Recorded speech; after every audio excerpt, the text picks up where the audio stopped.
ময়লাগুলো ফালাই দিয়ে আসো তো। আচ্ছা।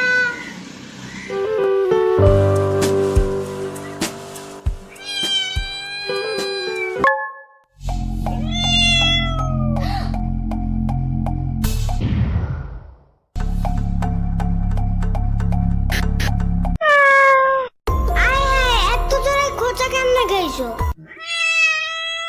আচ্ছা সমস্যা নাই, চলো। উফ, দুই তলার লোকগুলা কি সব বিড়াল পালে, বাসার সিঁড়িটা দিয়ে উপরে যাওয়াই যায় না এগুলার গন্ধে। একটু বাড়িওয়ালার কিছু বললো তো। আব্বু দেখলে তো আমি শেষ। এমনি থাকা যায় নাকি? এমন করলে বাসার ভাড়া দিয়ে টিকবে? থাক, আমি নিজেই যাবো না ওনার সাথে কথা বলতে। কি একটা অবস্থা!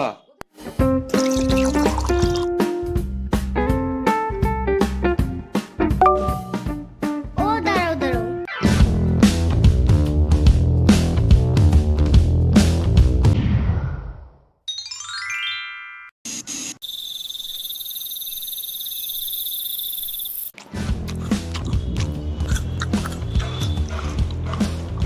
আমাকে আরেকটা মাছ দিও তো বাটিতে। অলরেডি তুমি 2টা মাছ খাইছো। তাতে কি? রাত করে এত বেশি খাইতে হয় না। মাছ খাইলে কিচ্ছু হয় না। কে বলছে? ইয়ামিন বলছে রাত্রে ঘুম ভাঙলে মাছ খেতে হয়, তাহলে বুদ্ধি ভালো থাকে। ইয়ামিন নিজেই তো মাছ খায় না, শুধু দুধ ভাত আর ডাল ভাত খায়। তুমি কেমনে জানছো? ওর মা আমাকে বলছে। বুঝছি, মাছ একটু বেশি মজা হয়েছে না? না তো। আরে না না, হ্যাপি মজা হয়েছে। আচ্ছা দিয়ে দিব না বাটিতে একটা। এই নাও খাও, কিন্তু একবারে 2টা খাবা না। একটা এখন, একটা সকালে। খাও, কিন্তু কোনো শব্দ করবে না, একদমই না, মনে মনেও না।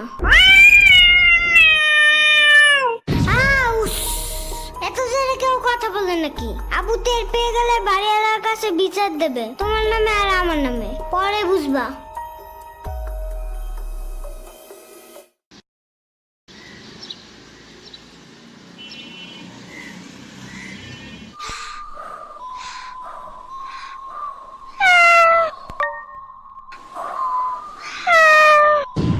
তুমি এদিকে কি চাও?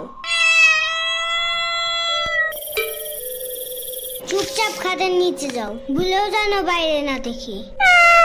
আরে আব্বু দেখে ফেলাবে, মানতের কথা কর। মাহাদি খাইতে আসো।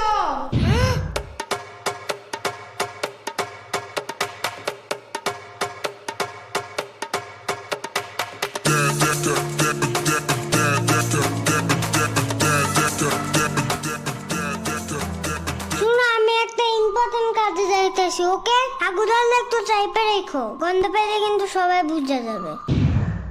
আমি আসার পর যা ইচ্ছা করবা, যেন আমি তাড়াতাড়ি পরিষ্কার করতে পারি। আবার পারু দিও না, তাতেও কিন্তু গন্ধ আছে।